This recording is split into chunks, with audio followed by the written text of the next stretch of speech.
భారత సంచార Nigam limited BSNL సంస్థలో పరిస్థితి దారుణంగా మారుతుంది. సంస్థను సమర్థవంతంగా ముందుకు నడిపించాల్సిన యాజమాన్యమే చేతులెత్తేసే దుస్థితి దిగజారింది. తాజాగా సంస్థలోని 31% మంది ఉద్యోగులకు ఉద్వాసన చెప్పేందుకు సన్నద్ధమైంది. ఈ నిర్ణయంతో సుమారు 54,000 మంది ఉద్యోగులు పదవీ విరమణ పొందేందుకు వీలు కల్పించింది. సంస్థను తిరిగి గాడిలో పెట్టేందుకు ఉద్యోగులను తగ్గించుకోవడమే మార్గమని సంస్థ భావిస్తుండగా ప్రైవేటు సంస్థల పోటీని తట్టుకోలేక యాజమాన్యం ఇలాంటి నిర్ణయం తీసుకుందంటున్న విమర్శలు వెల్లువెత్తుతున్నాయి. దీంతో పాటు ఉద్యోగుల పదవీ విరమణ వయసును 60 ఏళ్ల నుంచి 58 ఏళ్లకు తగ్గించారు.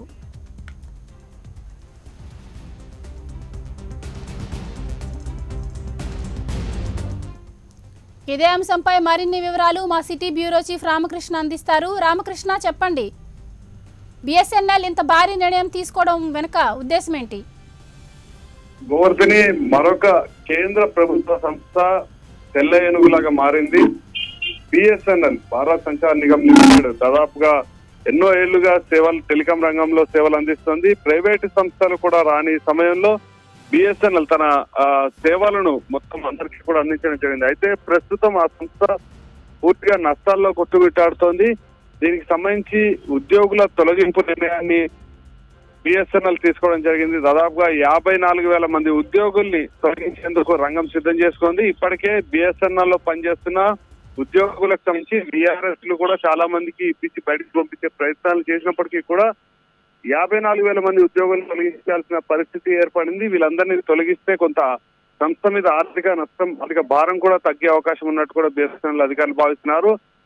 ఫిబ్రవరి నెలలో పనిచేసిన ఉద్యోగులు అంటే మార్చిలో నెల జీతం తీసుకోవాల్సి ఉంటుంది. కాకపోతే మార్చి 10వ తేదీ దాటినప్పటికీ కూడా చాలా మంది ఉద్యోగులు బిఎస్ఎన్ఎల్ కి సంబంధించిన ఉద్యోగులకి శాలరీస్ పడలేదు. అప్పుడే దీనికి సంబంధించిన ఉద్యోగ సంఘాలన్నీ కూడా నిరసనలకు సిద్ధమవడం జరిగింది. అయితే సంస్థాగతంగా ఏవైతే ప్రైవేటు సంస్థలు అంటే ఎయిర్టెల్ కావచ్చు, తదితర టెలికాం రంగ సంస్థలన్నీ కూడా 4G 5G అంటూ ముందుకు వెళ్తున్నాయి. కాకపోతే బిఎస్ఎన్ఎల్ మాత్రం తనని తాను ఆధునీకరించుకోవడంలో మాత్రం పూర్తిగా విఫలమైంది. ఇందుకు సంబంధించి 3G 4G 5G స్పెక్ట్రమ్స్ ఏవైతే ఉంటే వాటిని కేటాయించడంలో కొంత అలసత్వం కారణంగానే బిఎస్ఎన్ఎల్ తనని తాను హైక్ చేసుకోలేకపోయింది. దీంతోనే ప్రతి ఏడాది కూడా నష్టాల పాలవుతూ ఈ రోజు పూర్తిగా బిఎస్ఎన్ఎల్ షటర్ డౌన్ చేసే పరిస్థితికి అయితే చేరుకోవడం జరిగింది. దీనిపైన ఉద్యోగ సంఘాలు మాత్రం తీవ్ర ఆగ్రహం వ్యక్తం చేస్తున్నాయి.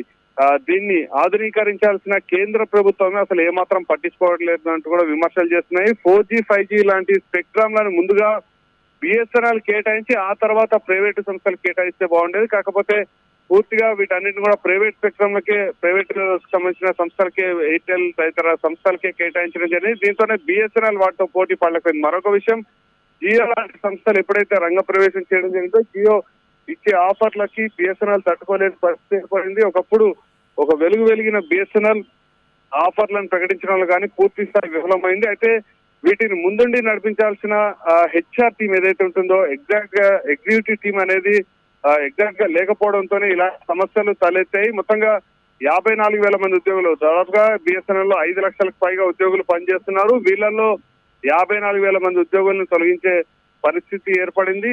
వీటితో పాటు మరికొంతమంది ఉద్యోగులను కూడా తొలగించేందుకు సన్నాహాలు చేస్తున్నాయి. అయితే అధికారికంగా మాత్రం బిఎస్ఎన్ఎల్ అలాంటిది ఏం లేదు. కాకపోతే చాలా మందికి విఆర్ఎస్ ఇచ్చి పంపిస్తున్నాం. ప్రస్తుతం బిఎస్ఎన్ఎల్ ని మరింత మెరుగుపరచాల్సిన అవసరం ఉందంటూ కూడా బిఎస్ఎన్ఎల్ సంబంధించిన జిఎం కూడా చెప్పడం జరిగింది. మొత్తంగా చూసుకుంటే మాత్రం ఒక హెచ్ఎంటీ ఏదైతే ఉంటుందో ఆ హెచ్ఎంటీ తరహాలో, ఒకప్పుడు హెచ్ఎంటీ ఏ వెలిగిందో అదే తరహాలో కూడా ప్రస్తుతం బిఎస్ఎన్ఎల్ తోంది.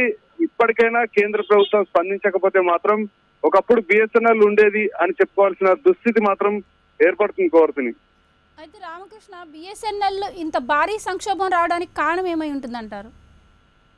అయితే కోరుతుంది, బిఎస్ఎన్ఎల్ 90వ దశకంలో ఒక వెలిగింది. అలాగే 2000వ సంవత్సరం వచ్చేసరికి ప్రైవేట్ కంపెనీలు రంగప్రవేశం చేశాయి. 96 తర్వాత ప్రైవేట్ కంపెనీలు అన్ని కూడా రంగప్రవేశం చేయడం జరిగింది. 2000 తర్వాత ఈ పోటీ ఎక్కువైంది. ఒకప్పుడు కేవలం బిఎస్ఎన్ఎల్ ఒకటి మాత్రమే ఉండేది కాబట్టి తాను ఒకటి రాజుగా వెలిగేది, ఎదురు లేకుండా దూసుకెళ్ళింది. కాకపోతే ప్రస్తుతం ఆ పరిస్థితి మారిపోయింది. ఎయిర్టెల్, ఐడియా తదితర కంపెనీలు అన్ని కూడా రావడం జరిగింది మార్కెట్ లోకి. అలాగే వాళ్ళు అనేక ఆఫర్లను ప్రకటిస్తూ వస్తున్నారు. కానీ బిఎస్ఎన్ఎల్ మాత్రం మొదటి నుంచి తాను నమ్మిన సిద్ధాంతాన్ని ఏదైతే ఒకటే తరహాలో మూస ధోరణిలో ముందుకెళ్తుండడంతోనే కంపెనీ ఈ రోజు పతనావస్థకు చేరుకోవడం జరిగింది. ప్రత్యేక ఆఫర్లు అంటే ఎవరైతే వినియోగదారులు ఉంటారో వినియోగదారుల నాడిని పట్టుకోవడంలో బిఎస్ఎన్ఎల్ పూర్తి స్థాయిలో విఫలమైంది. ఈ విఫలం అవడంతోనే బిఎస్ఎన్ఎల్ అనేది ఈ రోజు ఒక తెల్ల ఏనుగులాగా మొత్తం కేంద్ర ప్రభుత్వానికి ఒక తెల్ల ఏనుగులాగా మారిపోవడం జరిగింది.